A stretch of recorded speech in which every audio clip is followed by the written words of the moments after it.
Hi, and welcome to Riddles in the Dark, where I endeavor to learn and explain the rules of the One Ring 2nd Edition role-playing game by Free League Publishing. The Game Master, the Overseer, the Architect, the narrator of the action that is to be played at the game table. Whoever takes up the mantle of running the game is the one assuming the task of managing all of the elements that the players interact with. In the One Ring RPG, that role is called the Loremaster. We'll highlight the One Ring RPG core rulebook Chapter 8, which is an extensive chapter providing the Loremaster with the right tools, elements, and suggestions in running the game. As the Loremaster chapter in the core rulebook is quite large, I'll be making a series of Loremaster videos for Riddles in the Dark.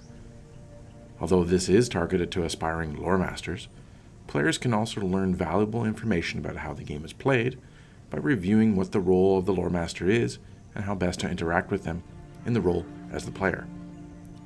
As described in the Riddle of the Dark video about game structure, the Loremaster handles the scenes that represent meaningful episodes in the lives of the player heroes, the situations putting their decisions and actions to the front and center.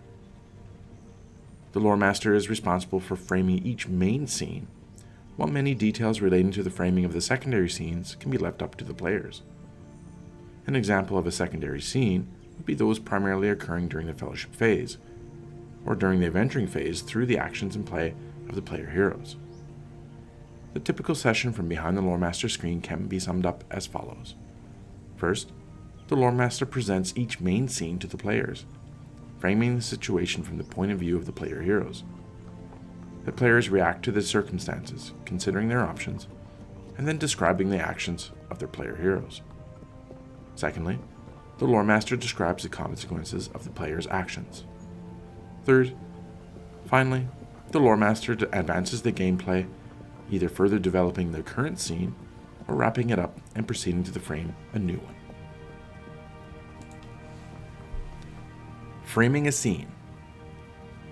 When playing the game, the Loremaster starts by framing each scene, describing where it is that the scene is taking place, setting the time and day, and finally determining who is to be involved in that scene. The Loremaster essentially being the director of the events to occur. Once the scene is set, players now get the player heroes to react, focusing on what they want out of the scene and move forward the narrative of the story that's being played out. Players have full control on what they want their players to do, and then the Loremaster describes how those decisions play out within the scene. This is done by describing the consequences of the player's actions. The Loremaster uses the rules of action resolution and heroic ventures to manage all situations and the conflicts. This is the Loremaster as referee, ensuring the play is fair, consistent for all players, all the while keeping the game exciting and challenging to play. The Loremaster assists players when they choose an action by calling for die rolls when required to find the result of a skill test, attacking with a weapon, or if the player hero's armor absorbs the blow of an attack and prevents a wound. Loремasters describe the consequences of rolls made by the players. To advance the gameplay in a way that follows the choices of the players, the Loremaster must make sure that the consequences of all actions, whether they succeed or not, are given an appropriate narrative weight. Advancing gameplay. Depending on the play and actions of the players, the Loremaster adds new narrative elements to the gameplay as necessary. Developed by the Loremaster, the players will have options about where the current situation may lead and setting up the next scene in an organic way. All options available should be made viable to the players to choose from, and the Loremaster to step back and make the players decide what to do next. Loremasters should do all that's possible not to railroad the players into conforming to a pre-made idea of how a game should progress. This being said, the Loremaster may insert new elements that are not connected with what has happened so far, and these may be a part of a series of scripted events or part of the bigger agenda created by the Loremaster themselves. On-scene edits.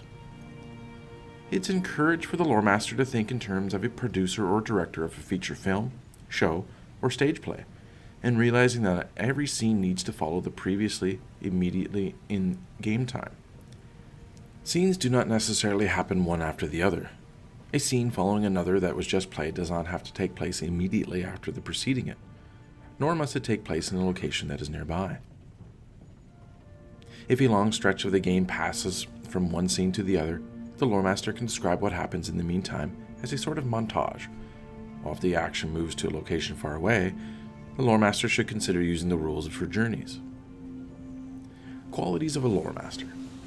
The role of the Loremaster is essentially broken down into three roles: that of a director, a referee, and a narrator. Loremaster as director. Like a film or theater director, the Loremaster chooses and arranges the basic elements of the scene to be played out by the characters for the session of play. The Loremaster should not think of framing a scene as a complicated process. It is simply about selecting a location, setting the time of day, and describing who is present, including any minor or major Loremaster characters.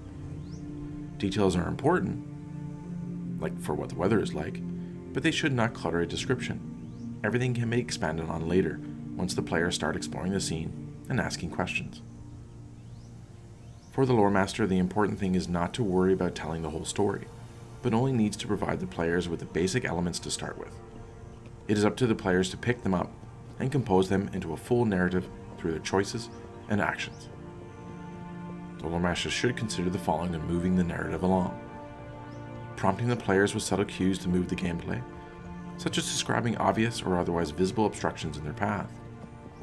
These could include such as physical barriers, an actual adversary, or a Loremaster non-player character, or something even as mundane as a change in the weather. The Loremaster as director should provide a consistent approach when describing the scene or setting, taking into consideration the lore and all the disparate elements that emerge from the gameplay session after session. These goals and ambitions of the members of the company, the people and places they've interacted with.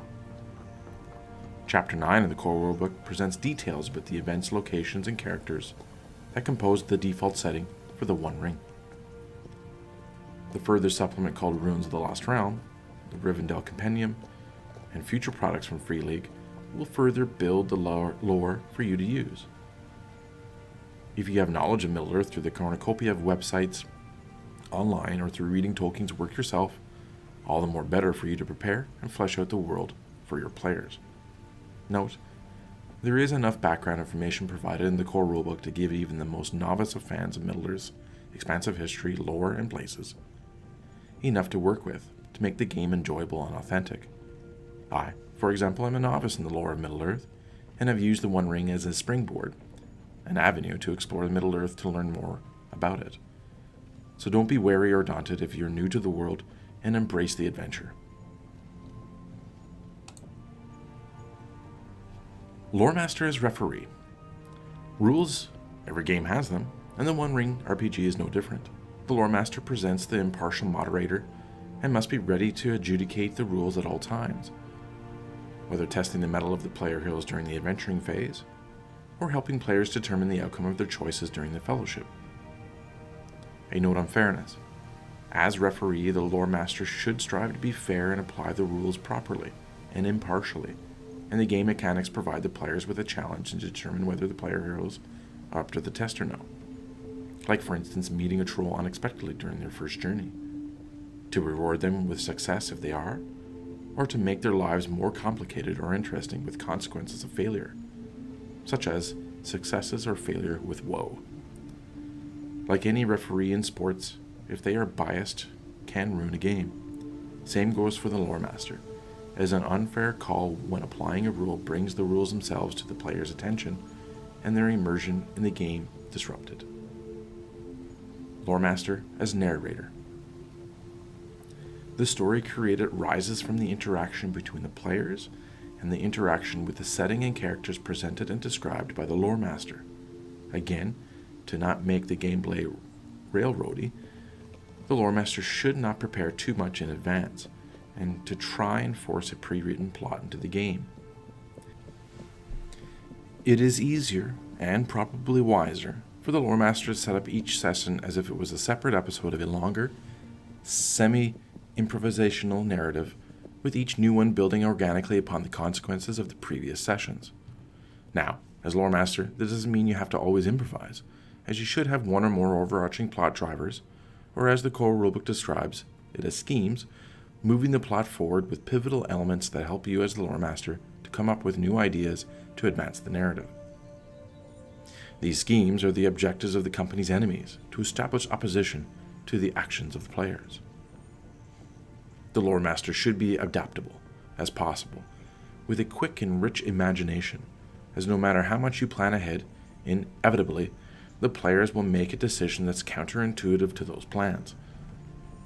Therefore, it's essential for the Loremaster to be adaptable to ensure the actions of the players are seemingly integrated into the overall narrative. The players are the protagonists in their own story, and their choices must always produce tangible effects within the game world. We'll take a look at the tools available to bring to life the settings of Eriador and beyond in the twilight of the Third Age of Middle-earth, as well as taking an in-depth look at the Loremaster characters, the Shadow, adversaries and treasure, and the Eye of Mordor in the next set of videos in this Loremaster series for Riddles in the Dark. Check out my Strider Mode solo campaign, where I explore the world of Eriador through the experiences of a lone Breeland hobbit, as well as other lone adventurers. Hit that subscribe button, the bell to be alerted for when a new video is posted, comment, and share and help spread the word about this extraordinary game by lead designer Francesco Nepatello and produced by Free League Publishing. Thank you. Cheers.